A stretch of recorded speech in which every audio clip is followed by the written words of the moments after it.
Okay, Caden Dudney, back-to-back podiums, back-to-back weekends, but now this one's a win. What'd you work on during the week that gave you a big step forward today?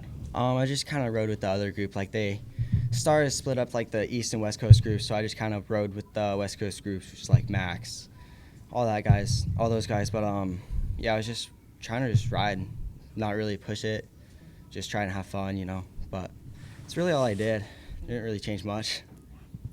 What were some of the post-race conversations like that you had? Who were some of the first people that you went to celebrate with? I think that I saw that was your dad out there. Yeah, my dad was out there, but oh, that's a tough one. There were so many people right there. I don't remember who I really celebrated. It was kind of everyone, but yeah, it's definitely a good feeling to celebrate with my family. So. Well, certainly no stranger to winning throughout your amateur career and leading up to where you are now in the SMX Next. So what is it? I know it's still early, fresh off this win, but do you have any intentions of what it is that you want to be working on before that next round? Just consistency. I felt like I kind of messed up the rhythms quite a bit in that race, but just work on consistency and just make sure you hit your marks every lap, and it's really all I feel I need to work on. I'm not sure. I'll see what Swanee has to say when I get back, but yeah. There's a lot of talk about the conditions today from the other 250 guys and 450 guys and how tricky it was. What's your honest take on the track conditions today? Obviously, you came out ahead of it quite nicely. Yeah, no, the track was pretty rough out there. It's definitely tough with all the ruts. Like, you have a 3 out of a turn, and there's just ruts all the way through the corner, so that's tough. But the whoops were pretty hectic. I had a couple sketchy moments, but good thing I know how to use the clutch, so saved myself there. But yeah, it was rough. It was technical. It was fun, though. There's a lot of conversation around whoops when it comes to SMX Next and just learning them because you don't grow up racing them. So who have you learned the most from in terms of technique with the whoops? I feel like Cole. Cole's definitely the best one in them at Star. And between Cole and Max, I'll go back and forth with them just talking about it and seeing what I can learn, pick up on. So, yeah, I just really worked a lot on my whoops and technique and all that this off season. So, did much better in those. Congratulations. That'll do it for today. Thank you very much, Caden Dudney. Thank you, Matt. Okay. We're rolling. So, Haiden, congrats. Another perfect day for you, but you did so now in a Triple Crown format where a lot of guys will say that that's so much harder to do. So is there maybe some additional satisfaction with this win?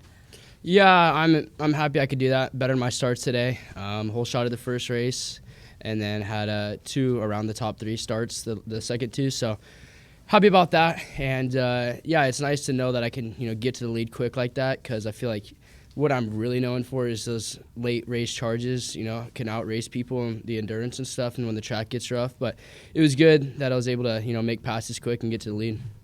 Congratulations. We'll open it up to questions from the media. Dan Beaver, NBC Sports. You've got so much confidence in your speed, and that absolutely showed chasing those guys down. How do you keep from looking forward if you're racing at, they said 70% you claimed earlier?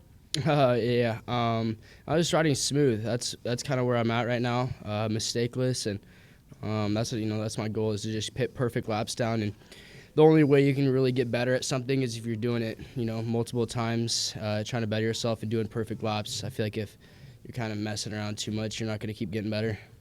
Does the trash talking or the banter keep you focused? Yeah, anything keeps me focused. That's just a little addition that I've had since I was born. Haiden, Johnny with Moto Unfiltered. During press day, we talked about the starting blocks, and you've gone from quite skyscrapers to pretty much smaller ones, and you were able to get some better starts, including a whole shot. Did that have anything to do with your starting technique? I'm just doing anything and everything to get better starts. That's all, kind of where I'm at. I'll do anything at this point to, start up front. So we've just been working our butts off, myself and, the fam. That kind of get intel for me and, the team as well. Just trying to, make these weekends easier on myself.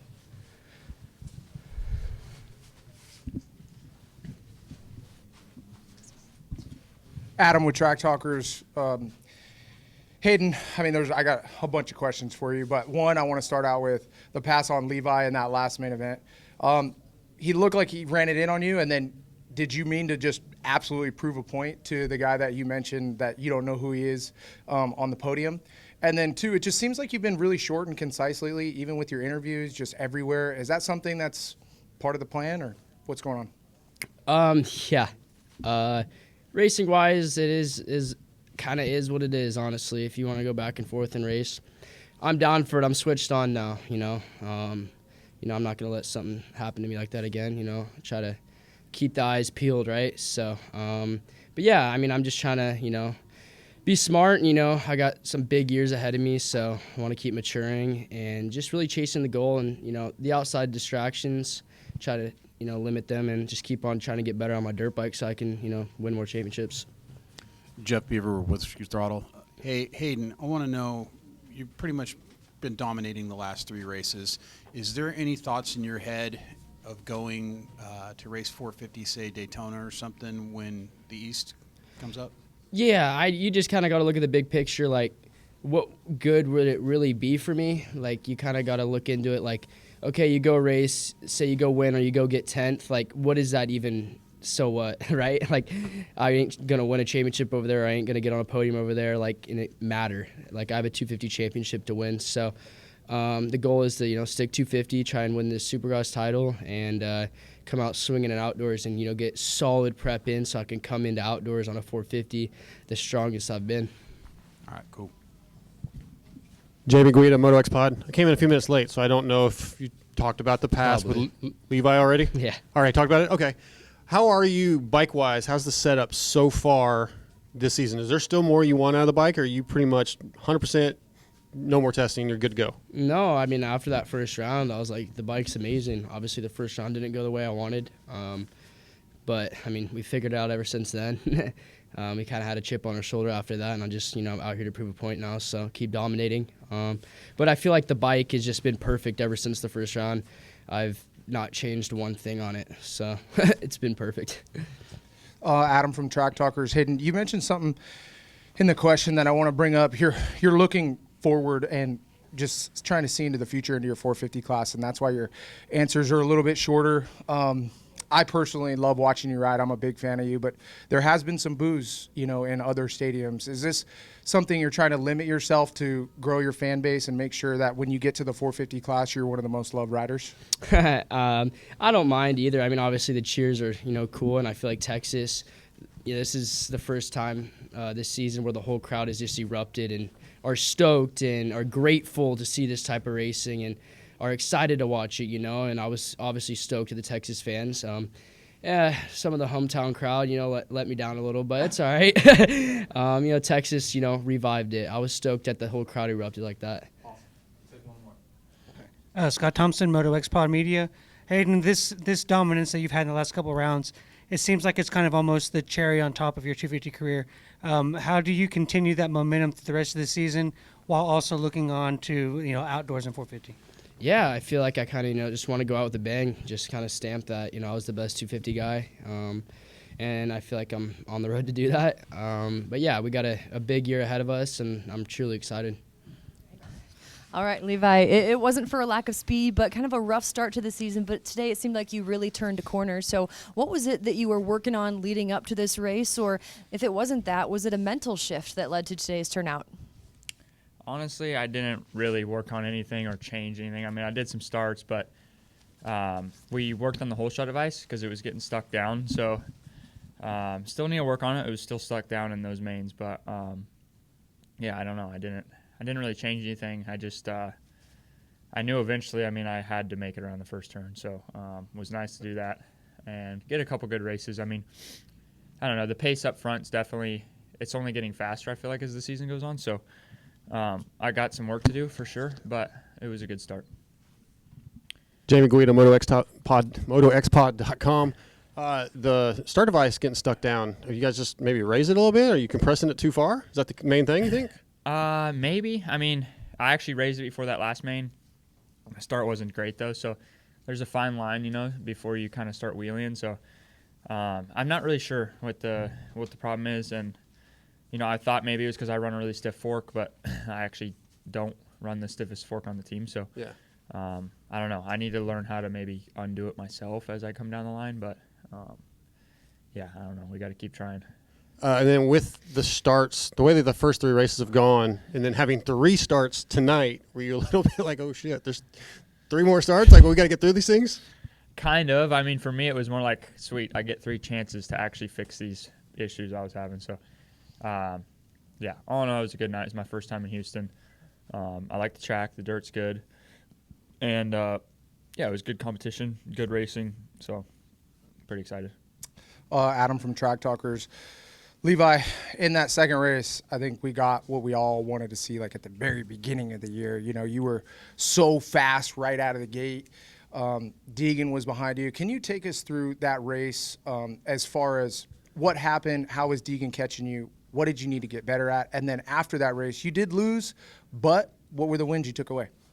Yeah, I mean, there was a lot of, positives for me tonight. That second race, it was, to be honest with you, I kind of just locked up being up front, dude. It's been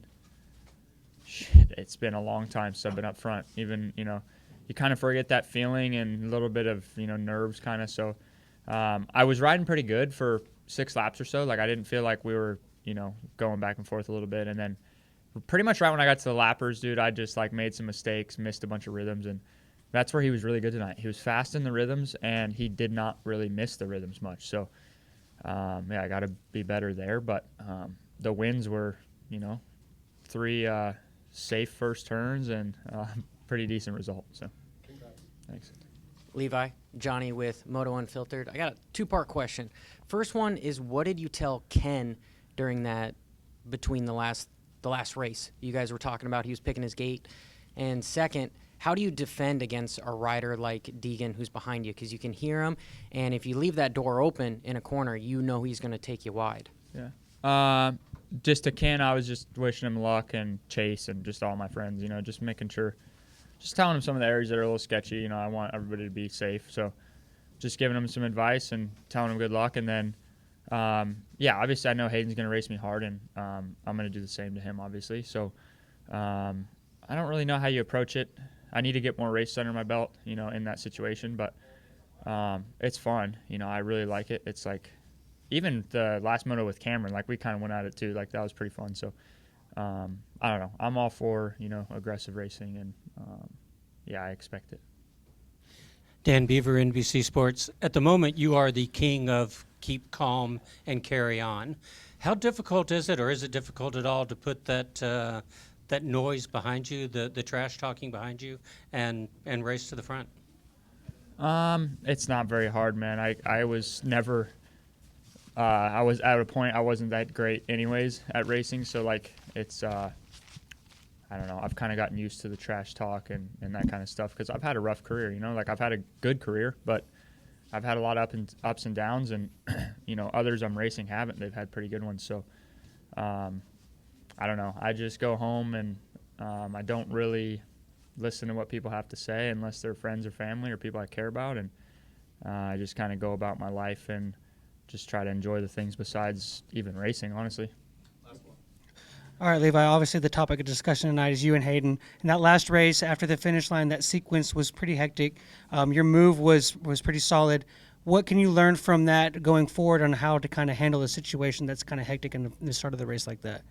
Yeah, I mean, I just wanted to run it in there and then push him wide, and I thought I did, but he checked up super quick and got back underneath me and then pushed me wide. So I don't really know what I could have done differently. It's kind of tough, you don't really have eyes, over there, but I don't know. I guess the more I do it, then the better I'll get at it, and probably the same for him. Thanks, Levi. Yep.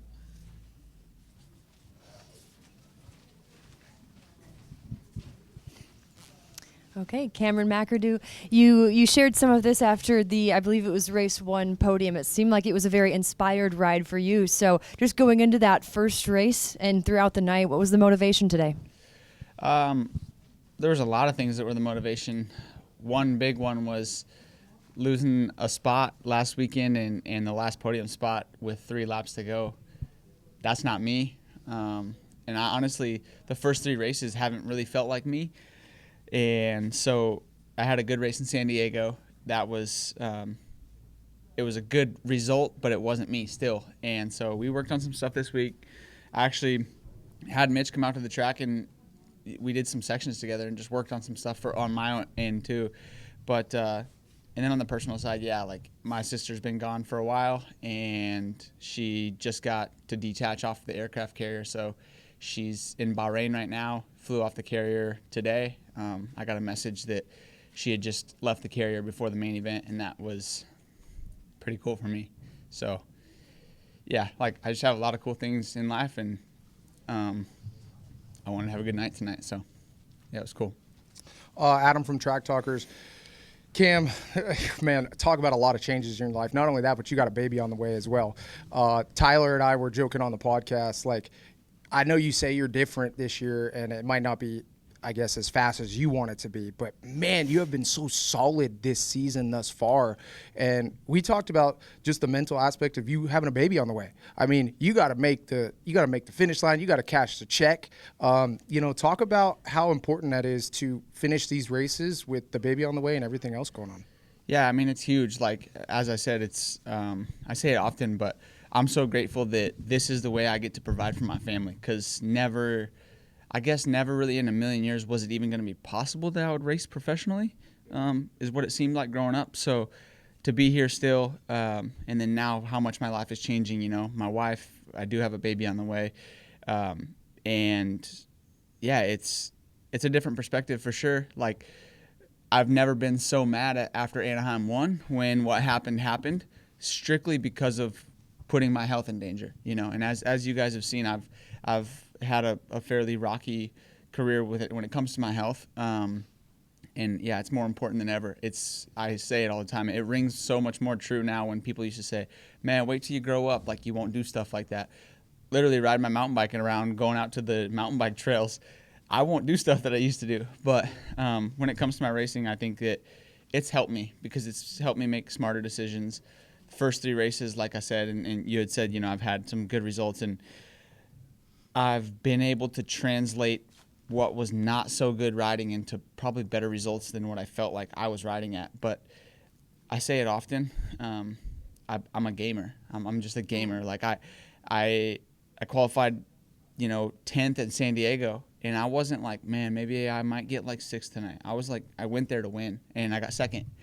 It didn't come by surprise. Last weekend I was 3rd until a couple laps to go, qualified like 9th or 10th. This weekend I made some changes with my riding. We made some changes to the bike, actually. Went back to something that I'm a little more familiar with. And lap 2 on the track, I was like, I'm a little more back. So I'm not where I want to be, but I'm a little more back. Jamie Guida, MotoXpod.com. I was going to ask you about bike changes. So you made some changes this week. Can you touch on specifically what those were? And once you got to the night, the first race of the night, I feel like you had quite a bit bigger gap than you did by the end of the night. So did you make more changes after the night show started? Yeah, honestly, I changed my bike a couple clickers today, but I made some pretty big changes during the week to the rear of my bike. I went one direction in the off season, and we get our text tracks so dialed that we feel amazing, right? So I thought I was in a better spot than I was, and I honestly thought that I was personally more polished than I was coming into, obviously I did have a very short prep time, but I was more confident than probably what my pace was the first couple races. So like I said, I went back to a different part in the rear of the bike that was familiar with in the past, and it worked for me.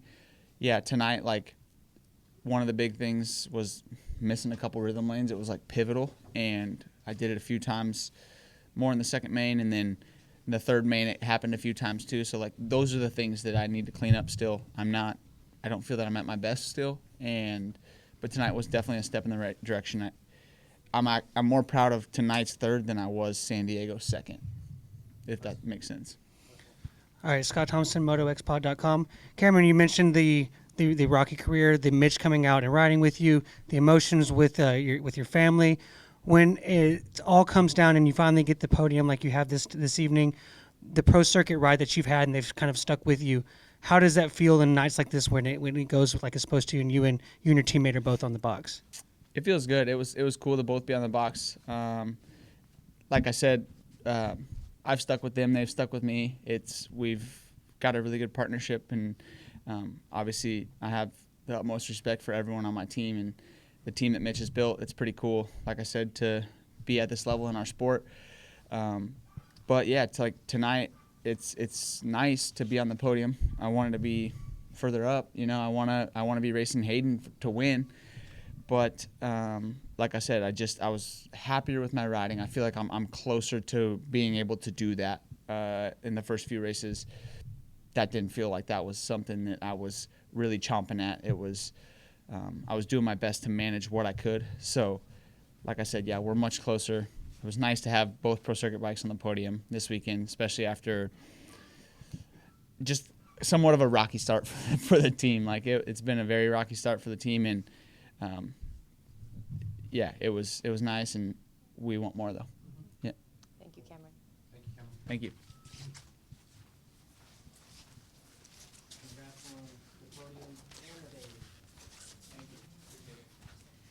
All right, Hunter Lawrence, congratulations. What you've been doing, it's impressive, and the fact that it's been repeatable as well, even more impressive.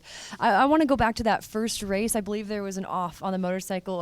How did you reset in order to just come back swinging for this position overall? Yeah, it was a bit of a bummer in the first one. I just kind of got a little twitch and kind of sent off the track. It wasn't really a crash, but then as soon as I went off the track, there where it meets the concrete, it's just so slippery, and it's pretty much like if you can save that, I think that speaks more about your riding than racing on the track. So just reset after that one, and I think we did pretty good. Johnny with Moto Unfiltered. How important is the start in a Triple Crown? And then kind of a double question is, you winning that second one, you don't really have time to celebrate. You got to stay in race mode. How difficult is that?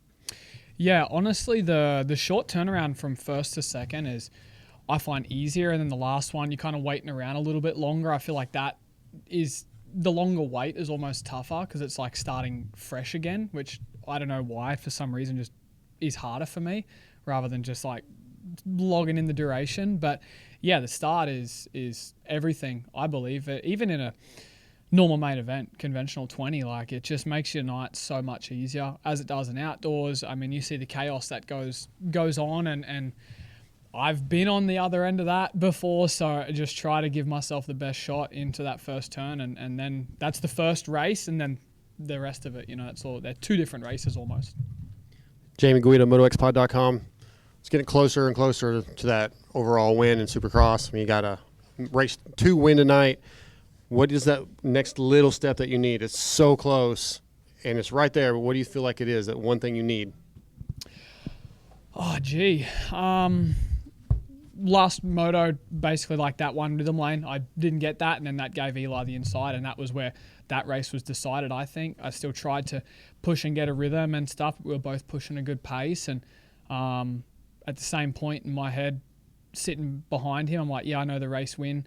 The night win was there, and I needed to get him, but I also seen, you know, he was 13th the moto before or something. So that kind of factored in a little bit just on where, you know, my closest championship rivals were. I think if I just keep giving myself the best percentage play, you know, every weekend, if I can put myself in the top 5 around the first turn and click off good laps, like good things are going to start happening, and I like my chances over the next umpteen races. Jeff Beaver with Whiskey Throttle. Kind of leads into what you just said. I was going to ask how you come in here after being on the bike 15 minutes ago, 180 heart rate or whatever, and be so calm and content. And I think you kind of answered my question. You know, walk everybody through how you kind of keep such a level head and about your whole situation and waiting for the win to come.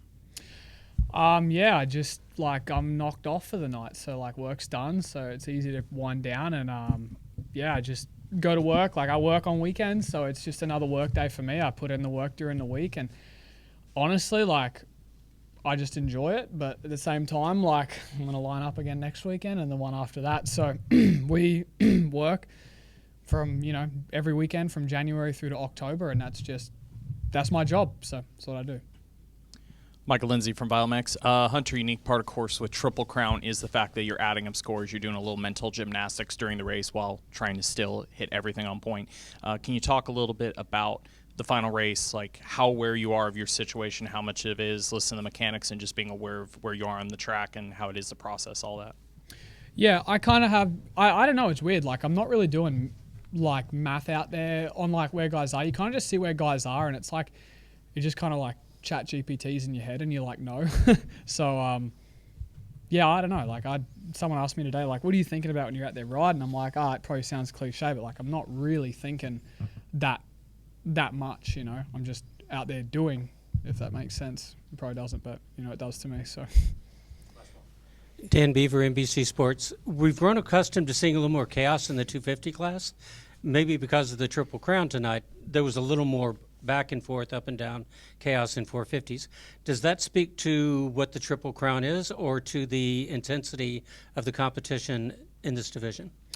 I think a bit of both. I think the Triple Crown is just that perfect recipe. You know, it's a normal main event. You got a heat race and then one 20-minute moto with one go of everyone going into the first turn. Now we have three main events, 3 times you roll the dice coming into the first turn. Anything can happen. Someone can hit you from behind. So, yeah, it definitely is, and everyone knows the importance on these Triple Crowns because they're just chaotic. Like, they are really interesting. But, yeah, I don't know. There's a lot of chaos going on in both classes. Yeah, it's interesting.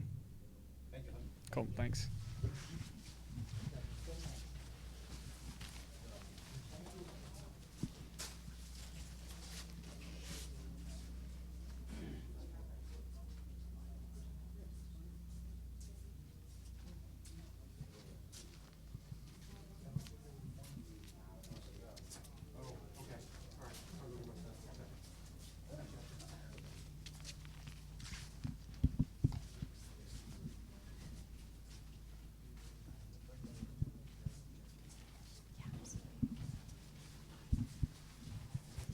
Okay, welcome, Ken. Another really great night for you from winning that first race. Great starts all night. Looking back on the race, how are you feeling about the night overall? I'm a little bit bummed, just because when you start off the first main with a low score, like a first place or whatever, you have high hopes. And then the other 2 mains, I didn't get the start and had to make my way up there. And I just, especially in the last one, so I knew the situation between me and Hunter and Cooper. So after that, actually, it was really scary on the first lap. Me and Cooper, I think Cooper bumped into somebody before the finish line and shot left. Luckily, he checked up. I jumped the jump. Like, it would have been really, really bad. So little heart stopper right there. But then I knew, okay, Cooper's behind me. I saw Hunter up front, and I knew that Hunter could not be 2 spots ahead of me. So it was all good, but I took way too long to get around Jason. He was kind of holding me up a bit, and that forced me into a couple of mistakes where I didn't do the rhythms, and I lost 2 positions. So then you just have to go to work again, I charged the whole time. Like, I really can't be mad about the effort that I put in. But because of that, sometimes I don't know if necessarily decisions, but a moment that could have changed everything, as if I would have gotten by Jason right away. I think it would have been a little bit more smooth sailing, but because of that, and I lost, and Chase passed me too. So then you just really had to go to work. And obviously we know that Cooper is, not easy to pass. So I tried all the way till the end. I hung in there. But the difference was I had to get Cooper and to win, and then I got third. So I can never be mad about a podium, but it is a little bit bittersweet just because it was right there. Jim Kimball with Motocross Action. Ken, you kind of touched on it, but were you getting a lot of pit board signals in that final moto? Because I think for a while you would have won it with your points total. I didn't need the pit board. I knew exactly what was going on. Like I said, I needed to be at least 1 spot just behind Hunter, and I would have been fine if Cooper was behind me.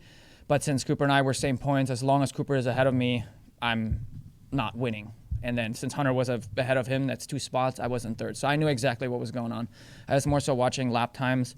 But at the same time, I didn't glance at the pit board too much because I was in a battle the whole way, and I just knew I had to get Cooper, and I couldn't.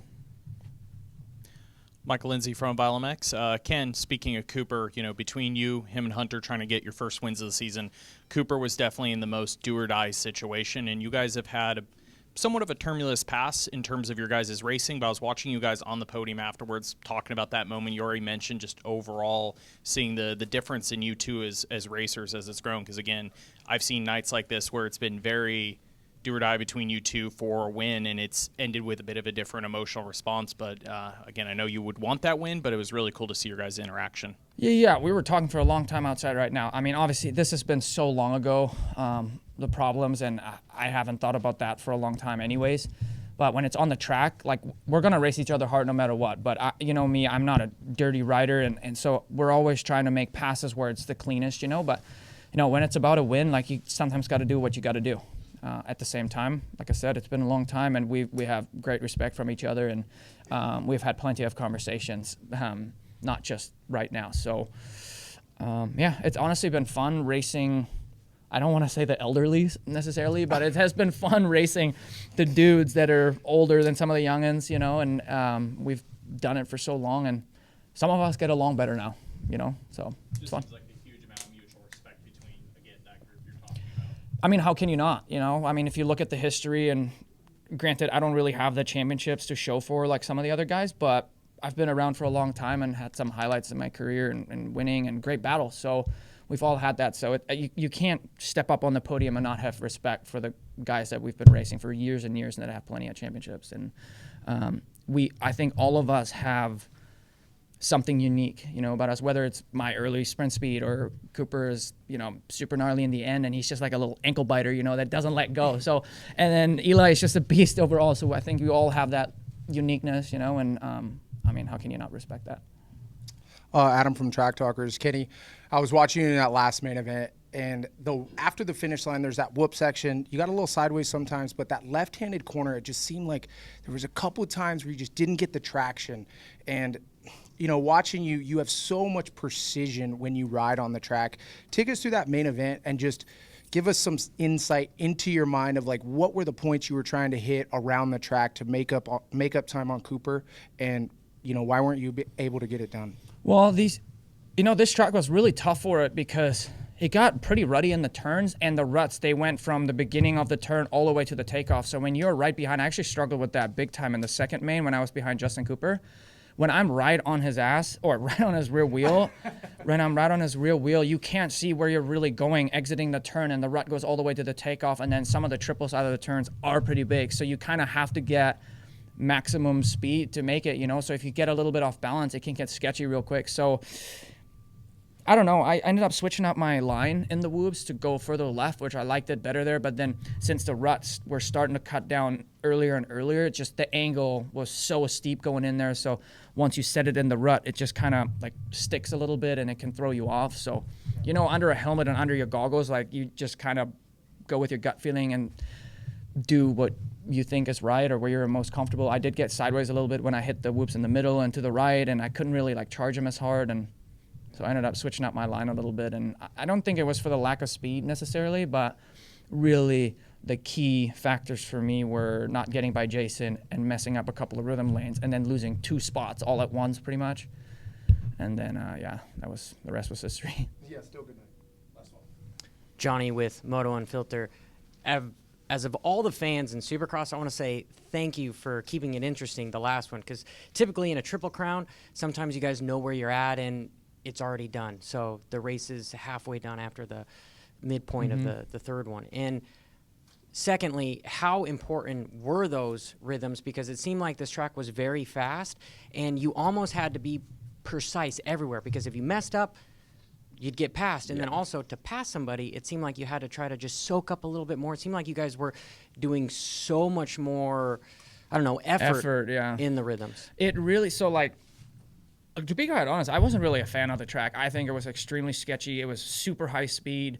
And then we had a couple of those. And talking to the other riders, they were on board too. But, you know, we have these triples going into these bananas. We so-called bananas. They don't have legit landings, right? So you kind of need to overshoot those a little bit to actually get some pop. Because if you land perfectly, you don't get the lift. And then we basically have to land into a 5-footer when you're just seeing a wall. So if you're not basically over jumping the first one, you're kind of just running through it and then you're hitting a wall off the 5-footer, right? So what I'm saying is some of these triple out of the turns, if you clip something, and had to double it. In the end, you ended up hitting a 5-footer into no man's land, like on the far end rhythm lane. So then by doing that and just landing in flat, if somebody greases it, you have so much more forward momentum. So if you did mess it up, you're off rhythm. There was really only one fast way to go around the track. So once you got off sequence with that, with a mistake, if somebody is behind you, they're going to blow past you. So there weren't a whole lot of options out there, as in different rhythms and kind of the same speed or whatever and make a difference. There was none of that. And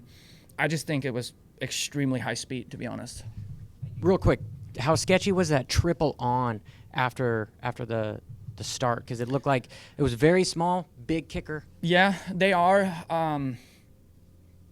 It was like what we so call knuckly, right? Like a knuckle, just kind of short and steep, and it unloads quite a bit. So you can go fast by soaking it up, but like I said, it's just sometimes you get pitched funny, and it can be detrimental. So it wasn't like awesome to hit that thing, you know what I mean? But it was fine. So any part of the track, though, dirt bikes are gnarly. It can bite you at any time, anywhere on the track, to be honest. So.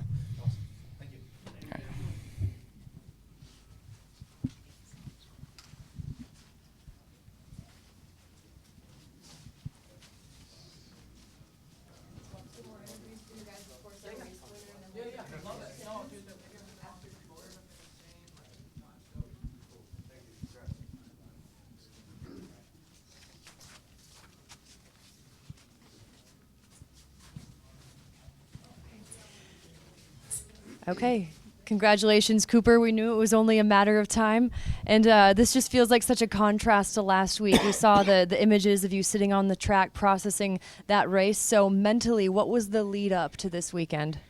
It was just a very emotional, it's been an emotional month for sure. But this week was tough. Like last week was, just a hard one, and kind of, you get to 3 bad weekends in a row and it can take a toll on you. So tonight is just the complete opposite. I feel like a kid again, just to have that feeling of winning. And, obviously I didn't win a main event, which is a little unique, but I'll take it any way I can get it. A win's a win, and just was awesome. Like I said, we've been pushing for this, and it hasn't gone our way yet. So to finally have it go, in I shouldn't say our way, but my way for sure, was just really incredible. Adam from Track Talkers. Coop, we've seen your struggles this year, and I feel like it has been just weird, right? It's just like a little bit of bad luck here, a little bit of weird stuff going on. But we get kind of to the East Coast dirt. We see Cooper Webb starting to cut down. We see a lot of ruts. Is this you feeling more comfortable and having that little bit of edge of speed to not have these weird things happen? Or is this just an accumulation of the season and finally we got some luck?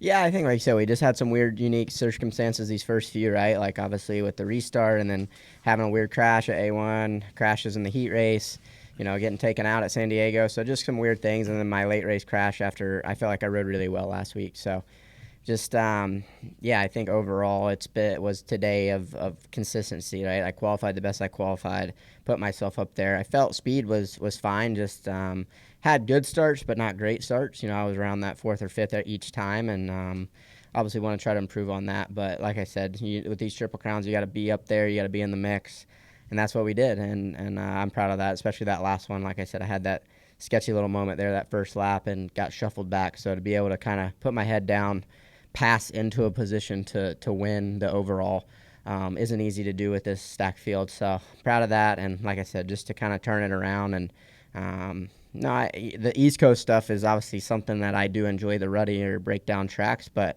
I think this weekend was just a must if I wanted to keep any championship hopes alive. Congrats.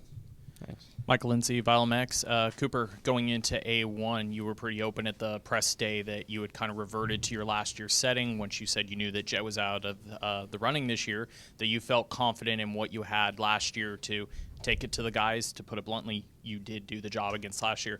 Across these opening rounds with how everything has played out, would you say your expectations coming into the season, like your competition, Kenny, Eli, Chase, everybody, have they performed about how you expected, or is there anything that's caught you off guard? Because, again, you kind of felt comfortable in what you had to race these guys.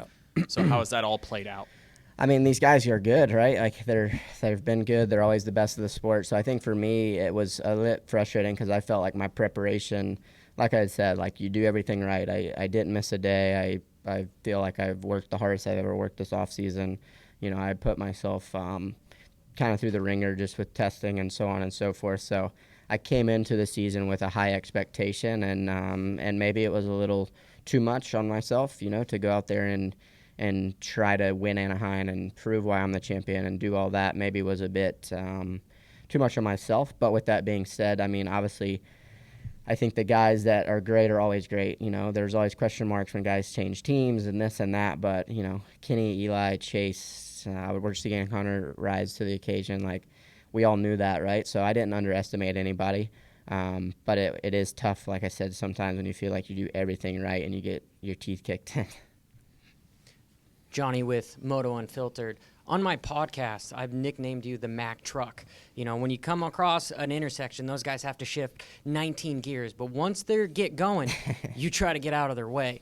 Seems like that's been the consensus throughout your career, is a little bit hard to get going. But once you're going, you're formidable. And today I saw you in the tunnel. You know, you looked like you were being real hard on yourself. You're very focused. And I know sometimes life just hits you, you know. How do you keep the positive affirmations going like, hey, I can?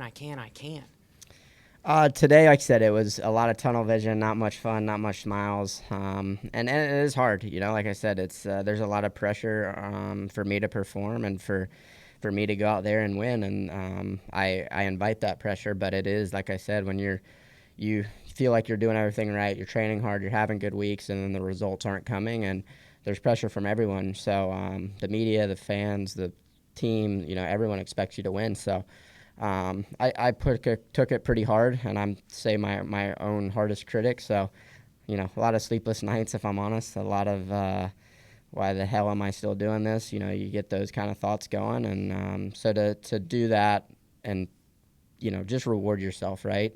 Like I said on the broadcast, but my wife really has kept me level-headed and helped me a lot this week, just to be like, you know what, like, it is what it is. If it ain't your year, it ain't your year. So tonight was just a huge spark to get that confidence of like, hey, it still can be my year, and let's do this thing. Inspiring. Thank you. All right, Scott, MotoXpod.com. You know, yesterday, my counterpart, Jamie, jokingly said, well, I'm counting you out. Yeah. You know, like just kind of messing with you. But, you know, it seems like that's something that the media kind of falls into. Doing that at Triple Crown in Texas, you did it again 2 years in a row, last minute kind of win. How does it feel to hold on to that pressure, especially when you had Kenny behind you? You obviously all know what's going on. Holding on to it at the end, and the jubilation you feel after the frustrations from last week. Nah, like I said, it just is. It's such an incredible high to, you know, low from last weekend to a high of this weekend, and didn't make it easy, right? Like I said, I had that first lap, made that big mistake, and I knew, like, dang it, this is not good. You know, the two guys I need to beat to win the overall are ahead of me by a little bit. So, like I said, to put my head down and pass the guys in front of me like I did was awesome.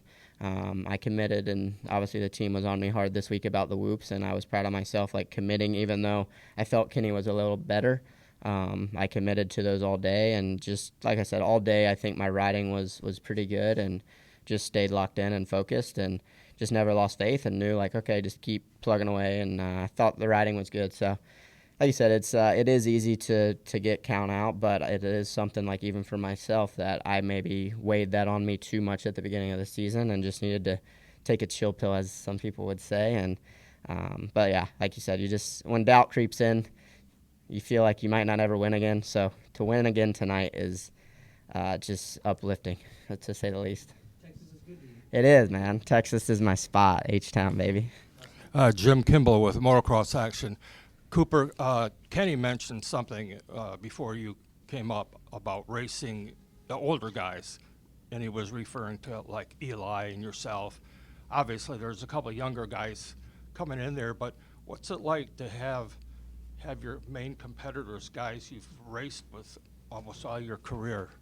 It's awesome, man, and I think, like you said, I've been pretty public about it, but I think our group is one of the best groups probably to ever do it. I really do believe that. You look at the record books and all the wins we've accumulated, and we're still here, and like you said, able to win, and it's inspiring, right? I think everyone knows this is a younger man's sport, and so obviously Eli's done it, Kenny's done it, myself. They're a little older than me, but still, like, I'm now 30, so it is inspiring, and just it's a confidence booster to say that I've raced the best guys throughout my whole career. And there's young guys that are obviously deserving and gonna probably come in and win a lot of championships, but for the time being, it's cool for us to kind of stick together and still be at the top of the sport. And I mean, us three will be battling for this championship just like we were 10 years ago. Thank you, Cooper. Yeah.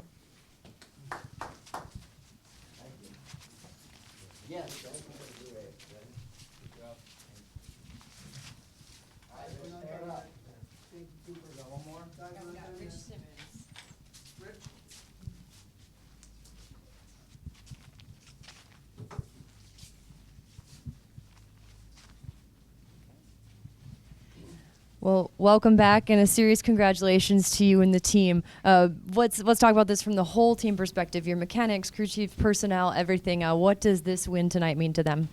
I mean, it's much needed for the whole team. Congratulations to Coop, obviously. Like he said, we've all worked hard. I mean, every team does. We've worked hard in the off season. We've worked hard every week since the season started. It's just things haven't really seemed to go our way. So. Yeah, we put a lot of pressure on the riders and ourselves this week to get something like this done. So it's a big accomplishment, and I'm happy for the guys. Johnny with Moto Unfiltered. Rich, as a team manager, we know every dog has his day. And when you have a talent like Cooper, how do you keep him inspired to keep showing up every day? Because you know it's just a matter of time before he shows his talent. They're all a little different, but yeah, I mean, you just kind of got to challenge him. I think he hit on it. You know, we've had a few talks with him about the whoops and just committing to it. And you hit him with that challenge of, not to say he can't do it, it's more you can, but you're not. And you put that pressure on him to go show you and a little bit like prove that you can. Like, I'll show you guys. So, we had a good conversation with him and Justin Cooper yesterday here, and when we showed up this morning, the look he had on his face was determination. I had a feeling this could happen, so congrats to him. All right, Scott Thompson, MotoExpod.com. We always seen Cooper be gritty, especially at the end of the races, proved it again tonight. Yeah. What does he do in those aspects that just continues to surprise you? And when like I said with him, sometimes he gets counted out, and he always proves people wrong. How often does he impress you daily with that kind of mentality? Yeah, I mean, I don't want to say I'm not impressed because at this point, like, I don't count him out. So I was a little surprised. You know, he had that mistake and landed on the backside of the finish, which was scary, you know, to watch that. For him to regroup and come through that quickly with that pressure. I mean, it's just Cooper Webb. It's kind of expected at this point. So it's not a surprise, I guess. And, yeah, I mean, I don't really know what to say to that question besides it's kind of expected at this point from a guy like him. So I like to hear. I hope you guys keep counting him out because it's motivation for him. Oh, we know better. Yeah. No, I'll keep doing it. It's fine. Matt Williamson, MXP Mag Canada. So, congrats again today. One of the things I wanted to ask you, though, with these riders that are becoming more veteran, how much input do they accept from the team versus kind of what they know and what they prefer to do? And how does that dynamic work where you're not having a conflict but able to kind of move forward with good results like today?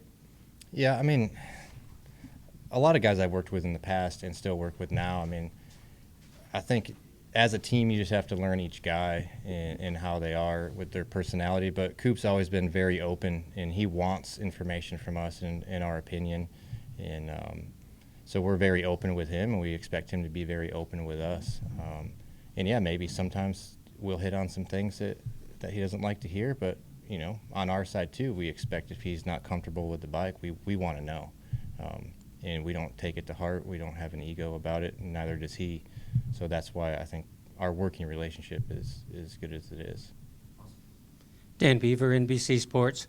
The question is, can one race turn around a season? And the context is, I think last year, round 4 was another Triple Crown, Glendale. Cooper had his best finish of the season and then rattled off 6 second or first place finishes. Yeah, I mean, can it change the championship? It's hard to say. I mean, at this point, we just got to take it race by race. And, you know, we made up a lot of points tonight, which is nice. But obviously you saw how the first 3 races went. So we just got to keep going forward, move on to the next one. And, yeah, I mean, we can't get complacent, not that we do, but, yeah, we got to expect that these guys that we're racing are going to show up every weekend and be competitive. So we have to put ourselves in a good position off the start. And, yeah, just don't get complacent. Yep. Jason from RacerX and NBC. How do you resist the urge in these first couple, because it didn't go the way you want results-wise, to really start changing maybe too much? Because I know Coop's not a guy that chases bike settings. So how did you all resist trying to reinvent the wheel, even though obviously the results weren't what you wanted? Yeah, I mean, it's not really tough, I guess, from my side of things. Maybe from the outside looking in, you would expect that, but we see how he's riding at home. We see how he's riding at the races. He's had some bad luck, put himself in bad positions on the starts. But the riding wasn't that bad. There wasn't really any complaints about the bike. We just wanted to see him improve in different areas. And then we always have that ability to change the bike if we want to, and he wants to. Even though he is that creature of habit, he's comfortable. So, yeah, I mean, it is. I've been on other teams where, you know, riders want to change stuff. They think it is the bike, or Coop's not that guy. He kind of, you know, takes the accountability, and we might have to push him sometimes. But, yeah, I mean, we've all been doing it a long time. We know that one weekend like this can turn things around. So you just have to be careful. Yeah, thank you. Yep. Thank you, guys.